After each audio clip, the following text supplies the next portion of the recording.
Mari kita satu hati dalam doa. Bapa yang baik, terima kasih. Kami ucap syukur buat berkat kasih setia dan kemurahan Tuhan dalam kehidupan kami. Kami ucap syukur buat kebaikan Tuhan dan kasih setia Tuhan yang tidak pernah terlambat dalam kehidupan kami. Selalu baru setiap pagi. Terima kasih buat pertolongan dan kemurahan-Mu. Terima kasih Bapa yang baik. Sebentar kami akan mendengarkan firman-Mu. Roh Kudus terangi hati dan pikiran kami, hingga kami mengerti, memahami firman-Mu, dan juga Tuhan mengaplikasikan dalam kehidupan kami. Terima kasih Tuhan Yesus.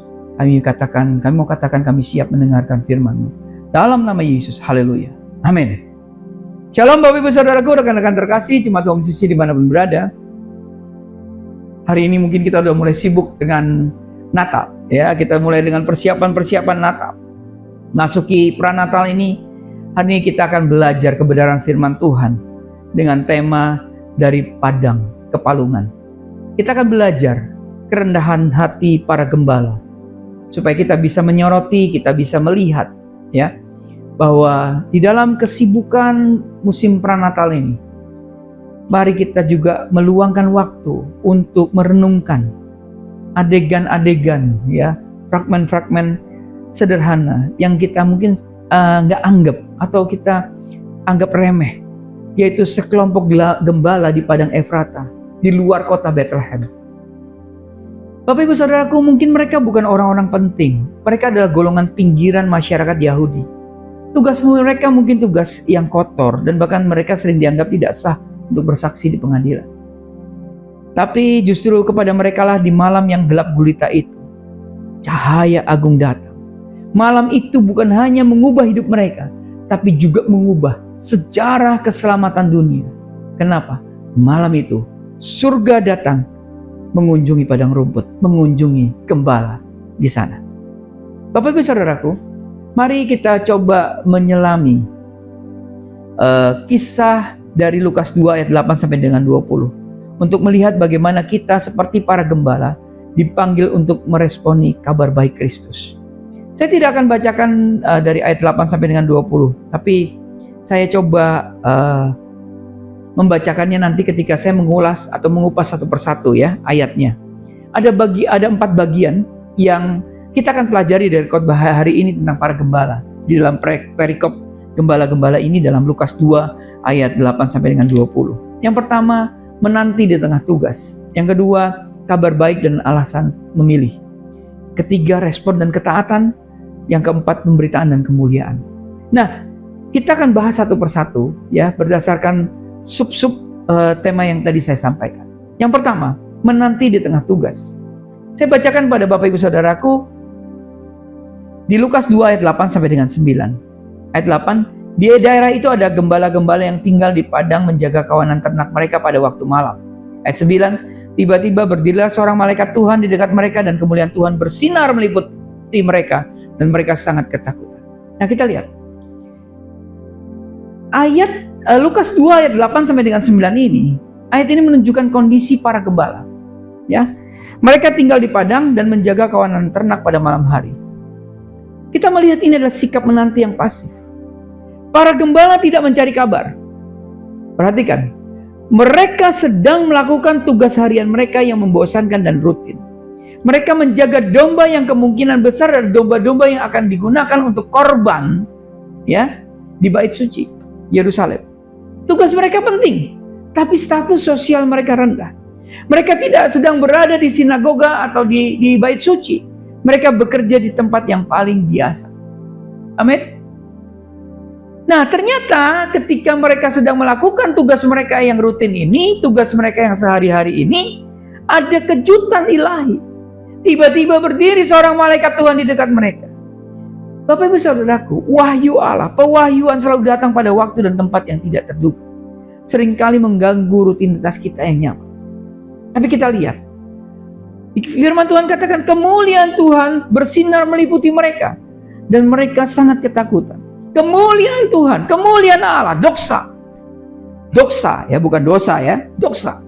Adalah manifestasi yang luar biasa dari kehadiran dan kekudusan Tuhan. Respon alami manusia terhadap kekudusan yang tidak terbatas adalah ketakutan yang mendalam. Karena mereka tahu mereka tidak layak. Seringkali kita menanti Natal Ya, di tempat yang salah, Bapak Ibu Saudaraku. Di tengah keramaian pusat perbelanjaan atau pada pesta mewah.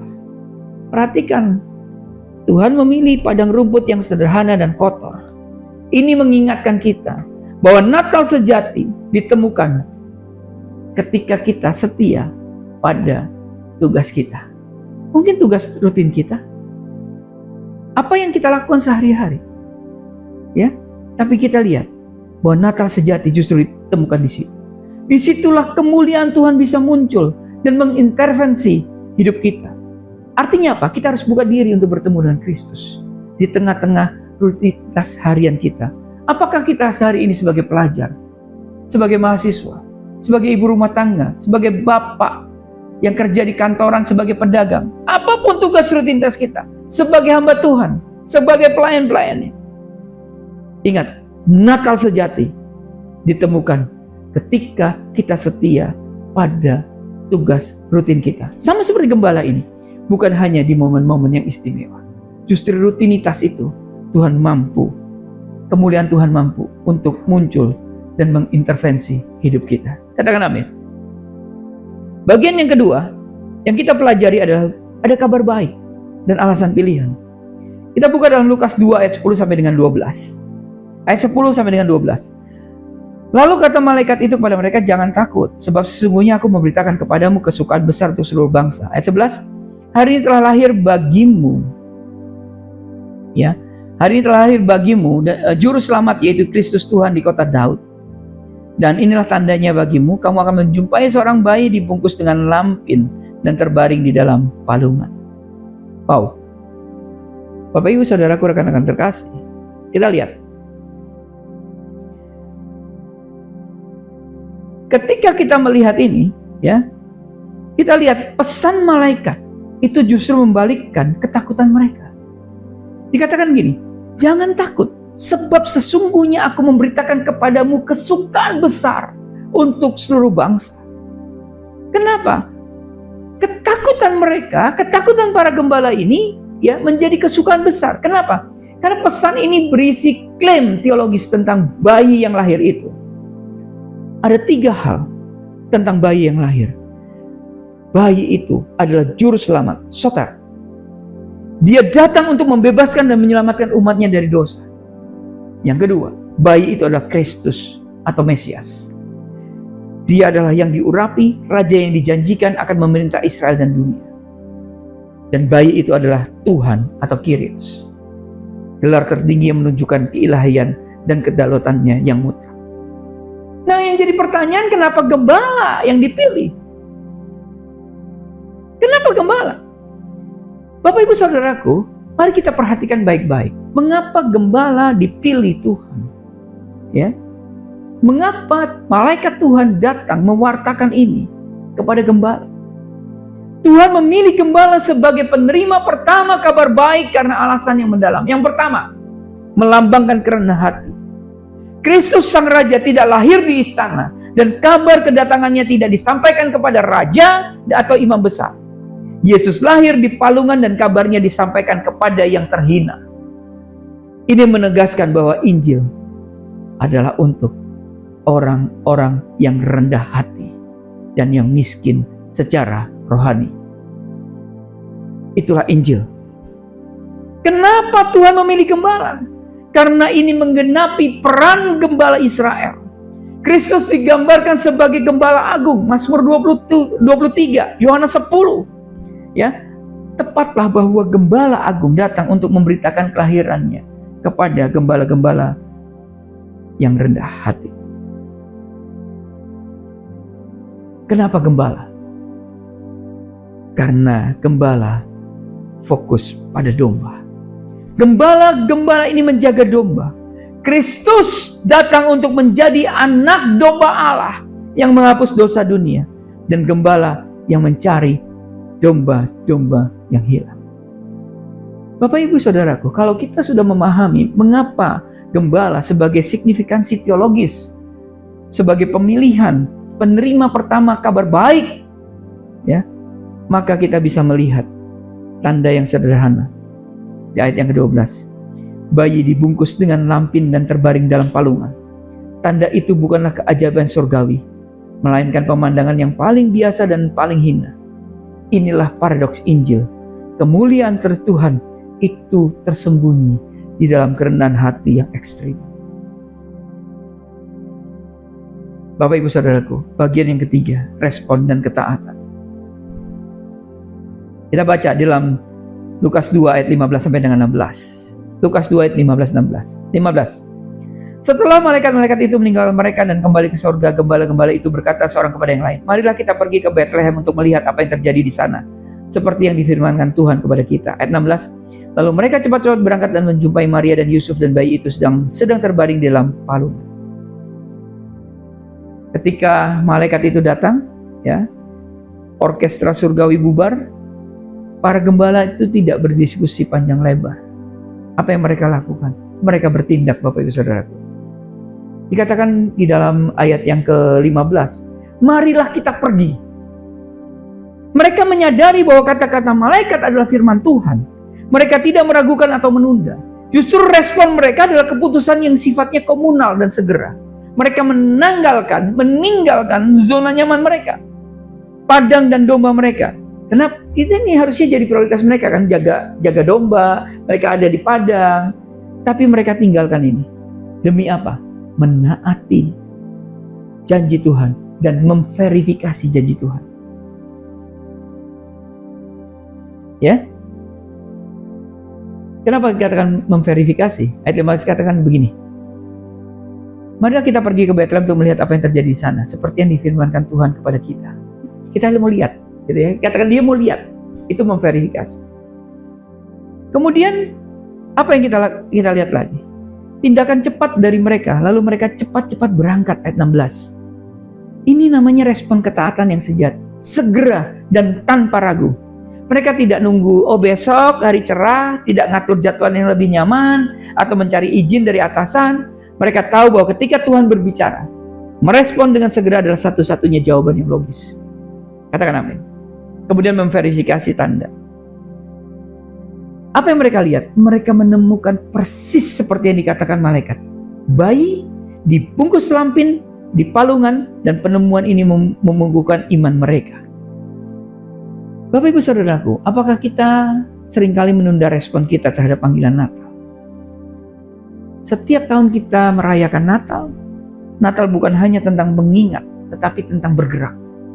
Katakan amin.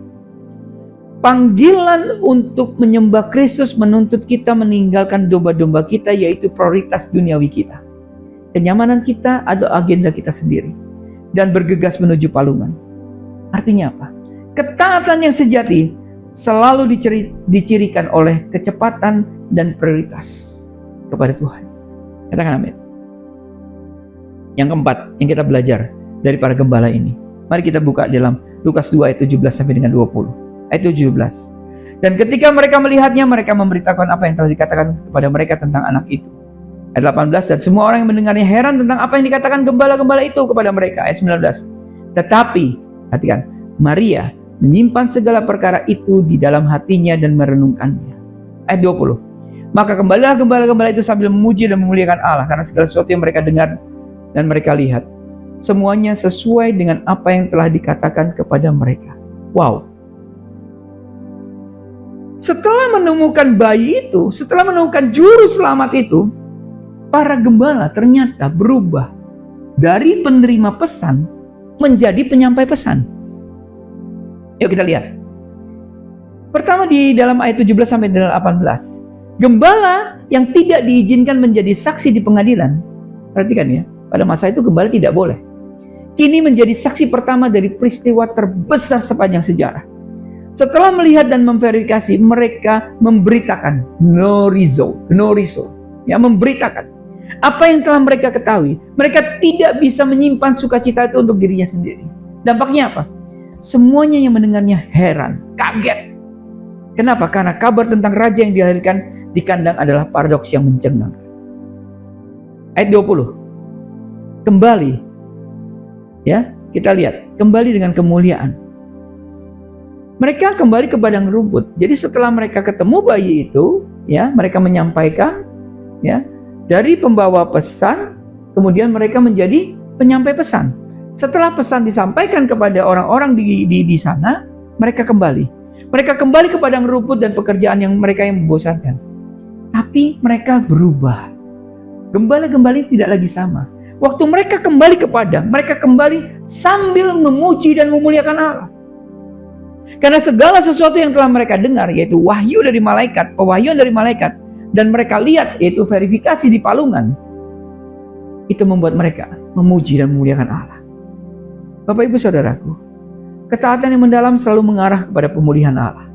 Setelah bertemu Kristus, hidup kita, bahkan ketika kita kembali ke rutinitas pekerjaan, keluarga, dan tugas-tugas rumah tangga, itu seharusnya dipenuhi dengan pujian. Katakan amin. Natal seharusnya tidak pernah meninggalkan kita sama seperti sebelumnya. Kita dipanggil untuk menjadi gembala masa kini, memberitakan kabar baik tentang Yesus kepada dunia yang masih terperangkap dalam kegelapan. Amin. Jadi Bapak Ibu Saudaraku, rekan-rekan terkasih, Jemaat Home Sisi dimanapun berada, kisah gembala ini sebenarnya adalah cerminan kita. Amin. Seperti gembala, kita harus setia pada tugas kita, tetapi selalu siap diganggu. Ya, quote and quote, diganggu oleh panggilan Tuhan. Katakan amin. Seperti gembala, kita harus merangkul kerendahan hati, mengetahui bahwa Injil adalah untuk kita yang tidak layak ini. Katakan amin. Seperti gembala, kita harus merespon kabar baik dengan ketaatan yang segera dan tanpa ragu. Seperti gembala, kita harus kembali ke dunia ini, bukan dengan ketakutan, tapi dengan pujian, menjadi saksi yang memberitakan kemuliaan Tuhan. Katakan amin. Bapak Ibu Saudaraku, bagaimana dengan Natal tahun ini? Bagaimana dengan persiapan-persiapan Natal tahun ini? Saya berharap Natal bukan lagi pesta, peristiwa, performance, tapi di Natal kita menemukan bahwa kita adalah gembala-gembala. Kita yang tidak layak, kita menjadi penerima pesan, dan juga kita menjadi pembawa pesan. Bapak Ibu Saudaraku, di palungan kita semua adalah gembala. Amin. Mari kita bergegas ke palungannya hari ini, sama seperti gembala, kembali ke rutinitasnya dengan memuji dan memuliakan Allah. Muliakan Allah hari ini. Muliakan Allah, beritakan Yesus Kristus Juru Selamat telah lahir di bumi ini 2000 tahun yang lalu. Dan Yesus Kristus Juru Selamat hari ini lahir dalam hidup kita. Dan kita berdoa, Yesus sebagai Juru Selamat itu lahir di dalam orang-orang yang membutuhkan kabar baik ini. Tuhan Yesus memberkati. Mari kita berdoa. Tuhan Yesus yang baik, terima kasih. Terima kasih Tuhan, kami belajar kerendahan hati dari para gembala. Kami melihat Tuhan, bagaimana Engkau memilih gembala-gembala ini yang dianggap tidak ada artinya, bahkan dianggap remeh. Mereka yang ditemui Tuhan pada saat dalam kondisi melakukan rutinitas. Bapak, kami mau berjalan seperti gembala. Kami mau setia pada tugas dan panggilan kami. Kami siap Tuhan ketika Engkau memanggil untuk kami pergi melangkah atau memberitakan firman Tuhan. Seperti gembala, kami juga Tuhan akan hidup dalam kerendahan hati, karena kami tahu bahwa Injil itu untuk kami yang harusnya tidak layak Tuhan. Bapa, kami mau jadi bukan hanya penerima pesan, tapi kami juga menjadi pewarta pesan itu Tuhan. Penerus pesan itu, pemberita Tuhan Yesus. Terima kasih. Seperti gembala Tuhan, kami mau merespon kabar baik dengan ketaatan yang segera dan tanpa ragu. Seperti gembala, kami juga akan kembali ke dunia ini bukan lagi dengan ketakutan, tapi dengan memuji, dengan memuliakan Tuhan, dengan menjadi saksi yang memberitakan kemuliaan Tuhan. Terima kasih Bapa yang baik, terima kasih. Dalam nama Yesus kami berdoa dan mengucap syukur. Haleluya. Amin. Karena itu, saudara-saudaraku jemaat Kristus yang dikasihi Tuhan, angkatlah kedua tanganmu dan terimalah berkat. Mari kita aminkan setiap perkataan berkat yang kita percaya bahwa kita menerima. Tuhan memberkati engkau dan melindungi engkau. Tuhan menyinari engkau dengan wajahnya dan memberi kau kasih karunia. Tuhan menghadapkan wajahnya kepadamu dan memberi kau damai sejahtera. Kiranya kasih dan penyertaan Bapa di surga dan damai sejahtera dari Tuhan Yesus Kristus serta penghiburan dari Roh Kudus terus menyertai kita sampai Maranatha Tuhan Yesus datang kembali. Kita yang percaya dan menerima berkat Tuhan, mari kita sama-sama katakan amin. Selamat hari Minggu, selamat berkumpul bersama dengan keluarga. Tetap cintai Tuhan, berhenti menghakimi dan selalu jadi berkat. Tuhan Yesus memberkati.